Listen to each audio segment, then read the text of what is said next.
Pastor Ghana, you've heard them. They're saying almost the same thing. I like the fact that Barrister Fruit gave us some details, practical details that was demonstrative of Frundi's character. And it is this character that we are processing. Why? Because he's a Southern Cameroonian born who had an opportunity and unfortunately will use it for himself or self-aggrandizement and will place the people in a very detrimental situation. The rise of Funde was at a very sensitive time. His party came to the limelight just about 5 years after Bia had seceded, according to Fongoji, from the failed union. Mr. Bia had renamed the both countries using his name, and practically, based on this sound lawyer, Mr. Bia had simply annexed or was illegally occupying Southern Cameroon. So that was a sensitive time when the leadership of the Southern Cameroons movement had grown to some level of intellectual maturity. Things could have happened. The U.S. Representative or ambassador in the Cameroon, in fact, on declassified documents, which I have some as I'm doing my research, the United States of America specifically warned the Bia's government in 1983 in that the way they are going today will surely happen. At that time, the both Cameroons, because 2 years after Mr. Bia took over power, the country went into an economic crisis, one of the worst economic crises they've ever had from 1986. So you would have the both countries were frustrated of bad leadership, and so Frundi will be given a limelight or comes to the spotlight, which some thought he would have used that as an opportunity to just help solidify the Southern Cameroonian movement for total freedom. But here we are today. And that's how I think you have to process that historical fact. Over to you, Mr. Ghana. Thank you, Comrade Paddy, for that reflection on that very, very honest reflection from Senior Barrister Mbessa and Senior uh, Barrister John Funso. Um, and they've been pretty forthright in what Frundi represents to the Amazonian psyche, as well as what Frundi represents to the supposed union, which, as you rightly said, either you can categorize French Cameroon as having seceded from it, or you can more legitimately classify it under the supposed union because the union never happened.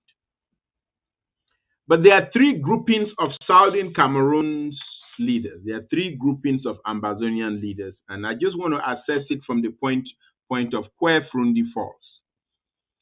You have the compromisers, you know, and there are a lot of them, but these are the main ones that you can add a lot of them to this gang. You have people like Estimuna, Mr. Egbert Tabi, uh, Enoni, Musonge, Fonka Shang, Benjamin Etoy, Frundi, and people like Fon Angwafo. So these are the compromisers. And these are the people who are focused on the crumbs on the table of LRROC and are willing to sacrifice the sovereignty of Ambazonia. And then you have a second group. There are three main groups. Then you have a second group. And this second group, I'm just going to call three main people in this second group. There are certainly more. But you have people like Albert Mokong. You have people like Dr. Siga Asanga. You have people like Ben Muna, lawyer Ben Muna. And these are people who believe that we can resuscitate or we can revive the federation. They believe that the federation was meant for something good. And they believe that there was and is a greater good of having a Cameroon federation. And And they think that by fighting for the rights of Anglophones or the rights of Ambazonians in that federation, you can revive and seek some good out of what that supposed federation is. So you have these three people, uh, Mr. Abed Mukong, Dr. Siga Asanga, and somebody like Barrister Ben Muna. And then you have a third group, which is the wing of where we are right now in this struggle. You have people like Ambassador Fossung, you have people like Pa Augustine Dangam, you have people like Honorable Ngombo Bobejua of blessed memory, you have people like Pa Litumbe, and of course, you have somebody that I have a lot of respect for and who has been a foundation of this struggle, His Royal Highness Fon Goji Fogum Dinka. And so, what does Frundi represent? And how can we characterize the evolution of Ambazonia's struggle for sovereignty? And how do we place Frundi there? Barrister Mbeheza said something uh, very critical. He said Frundi is not an enabler. He says Frundi is an enemy.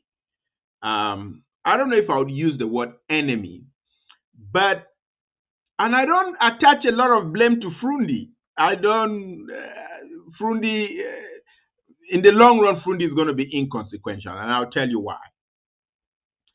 You know, if you go back to the gospel of Christ, and if you go back to uh, when God Almighty, consistent with what the Bible teaches us, wanted to send somebody to come liberate his people, to come uh, through grace and liberate his people and free us from sin or whatever you may want to call it.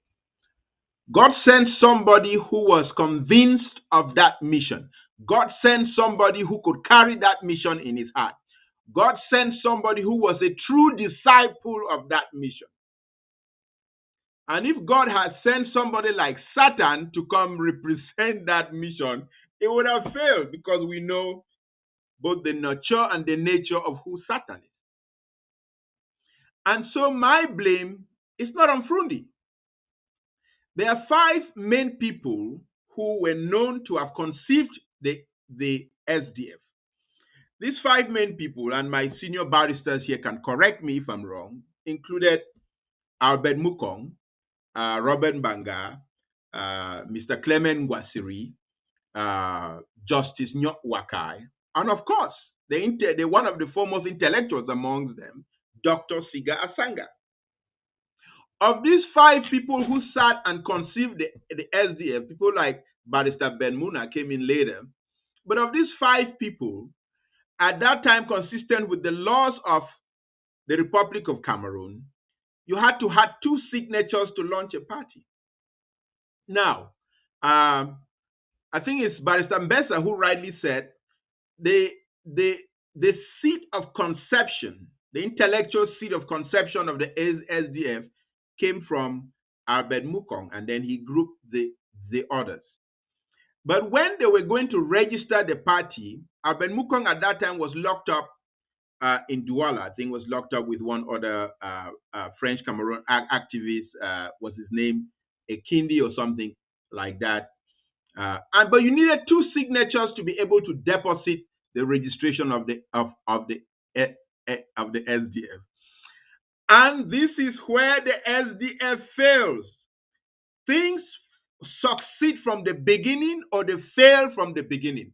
And everything that happens subsequent to that are just symptoms of an initial failure.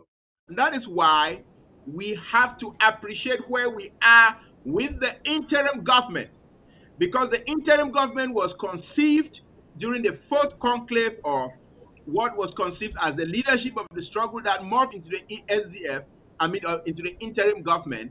And by the grace of God, we are still with that same constitution. We are still with that foundation. There are incursions from the side attempting to destroy the interim government, but under the leadership of Dr. Samuel Sako, the interim government still stands. But what was the issue at of the formation of the SDF? One of those initiators was willing to carry the cross to Calvary. Four of them were not willing to.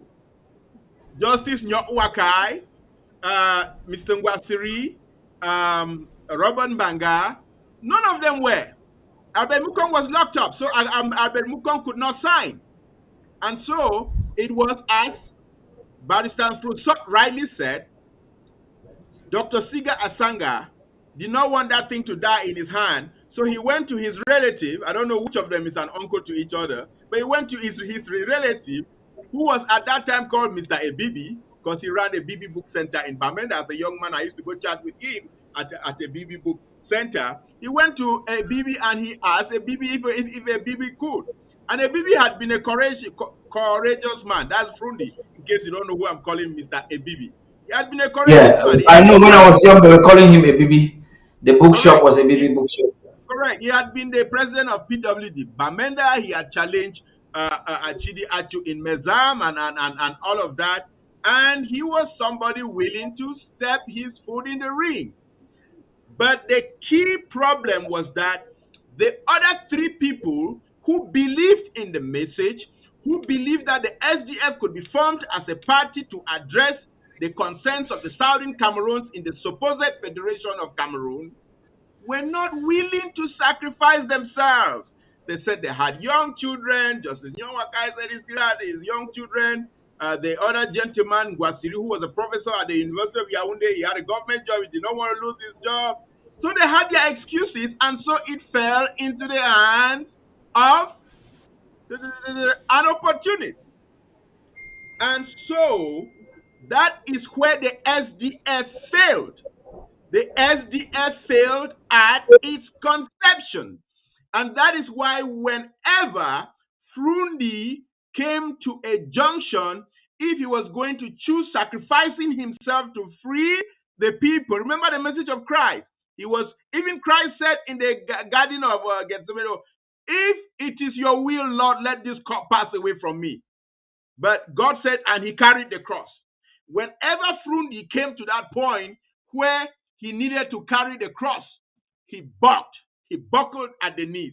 And that is because he never believed in the mission from the get-go. But it wasn't his fault, because the people who believed in the mission were not willing to sacrifice their petty privileges in life.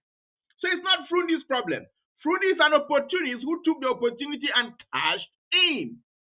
But the people who believed in it did not want to sacrifice, which is why I want to focus more on the lesson of the SDF, how it applies to us in the struggle. We who believe in the struggle, we who believe in the freedom of Ambazonia, we who believe in the rightful sovereignty of Ambazonia, must do all we can to sacrifice towards the liberation of Ambazonia.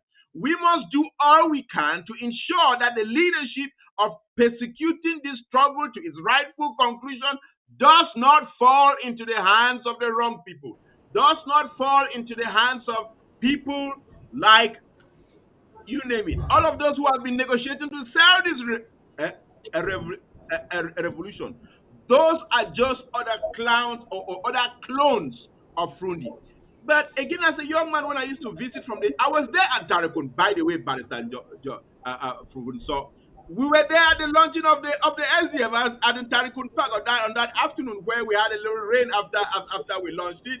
We led the rally marching from Tarakun Park through Longla onto Commercial Avenue, where Bamenda was militarized and they killed 6 activists there. We were there. We were the ones who marched because we had hope in the SDF. But let me tell you what the SDF represents. One, the SDF represents an attempted solution of the problem of Ambazonia that did not address the root cause. If you read the articles of the SDF and the preamble, and they talk about the four-state federation, which is their vision for Cameroon, they don't address the That sovereignty of Ambazonia. that's And so that is ridiculous. The first state just intercept. That first state, to my opinion, I've studied it very closely, was a clear partnership with France to neutralize, annihilate, disappear the Southern Cameroons. correct. Because in So they that talk four about the state four-state. concept, there will be Yes, nothing like Southern Cameroons. correct. So they talk about the four-state federation, but they do not address the sovereignty of Ambazonia. Even the United States Senate that studied the problem in its resolution 684 talks about addressing the problem consistent with the root causes of it. And what are the root causes? The non-implementation of UN Resolution 1514 XV and 1608 XV as it applies to Ambazonia. So the whole vision of the SDF was false from the get-go. Number two, the SDF represented a well-crafted attempt at the solution of Ambazonia. However, as I said, the messenger was crooked from the beginning. The messenger did not believe in the message. Number three, the SDF is water under the bridge. Because before I even go to number three, I was a friend to Honorable Mbandam. I used to go visit Frundi and Tarikun and his palace. By the way, which party with so much money flowing into it could not even pride itself of one hall, one party hall? Not one. I asked Honorable Mbandam. I called him here from the United States. I used to call him all the time. And I said, I used to call him Nijo because he was like a senior brother. I said, Nijo, people cannot build one hall. What is happening? All of this money. He said, you don't understand. It's tough to raise. BS. They never believed in the liberation of Ambazonians. They believed in So, using it as a so in platform. essence, by Ghana, they themselves were not even free from their mindset, so they couldn't have uh, pioneered or front a freedom movement. Am I Correct. correct? Correct. They were not mentally, but it's not just about being mentally free. If you say it's about being mentally free, then you miss it a little bit. The composition of a person's integrity, personality, Yeah. and character is a combination of nature and nurture. So there are certain things that form the template of a human being that you cannot change. You cannot mentally liberate a Mbumbutu Seseko to being a Lumumba. You cannot Yeah. mentally liberate a Blaise Compaore to being a Sankara. You cannot mentally liberate a Chief Buthelezi to being a Mandela. So these people were already faulty from the template. You cannot mentally liberate a Chris Anu to being a Dr. Sako. You cannot. So it is not just a No problem way. of being mentally free. It's a We, problem of we're how gonna get that person into is. we're gonna get It's into a that as we problem of conclude how this that person aspect is of. when it comes to nature and nurture. I just have two more. Let me finish. So the SDF represents a stage where us Ambazonians were begging French Cameroon for a solution that accommodated us. That is why they went through this four state. That is gone. We are seeking the sovereignty of Ambazonia, not being part of French Cameroon. Number four, it represents the Southern Cameroons giving legitimacy to French Cameroon as a colonizer. As His Royal Highness von Gojidinka said, which Barrister Mbeheza rightfully pointed, and again, that's the man I call a father. He lives in Europe. I call him from time to time, and we talk. So you would say for over 3 decades, the SDF would have contributed for 3 decades, uh, contributed into the slavery of Southern Cameroon for 3 decades, if I'm correct with that analogy. Well, correct, it did. Correct, it did, but God works in mysterious ways. God uses phases to transition things. The SDF represented a transition to where Mhm. we are. And maybe by the will of God, it was necessary. Sometimes when things happen, they say, Yeah. in all things, give thanks. The Yeah. SDF represented that bridge to educate our people. So, number five, it represents our need to be the vanguard of who we elect, we appoint, we support to lead this struggle. Because if you support a wolf, you're gonna get the products of a wolf in sheep's clothing.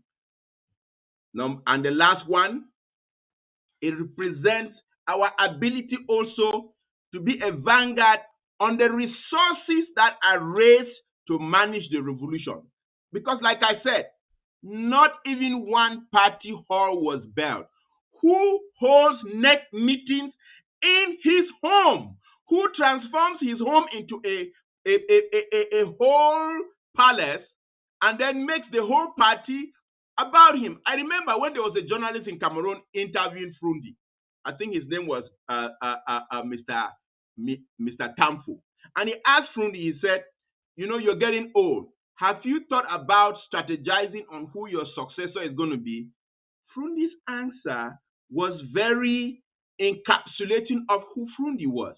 Frundi says, Mr. Tamfu, you come from the Tamfu family. Your father is still alive. Has he talked about his succession? So he saw the party as his thing. So in terms of the liberation of Ambazonia in what they call the supposed Cameroon, Frundi he was inconsequential. And the SDF was consequential only to the extent that it represented a transitional phase of our struggle, which leads us to where we are and which leads us to focus on what Ambazonians are focusing on, which is the military option to liberate Ambazonia. Thank you.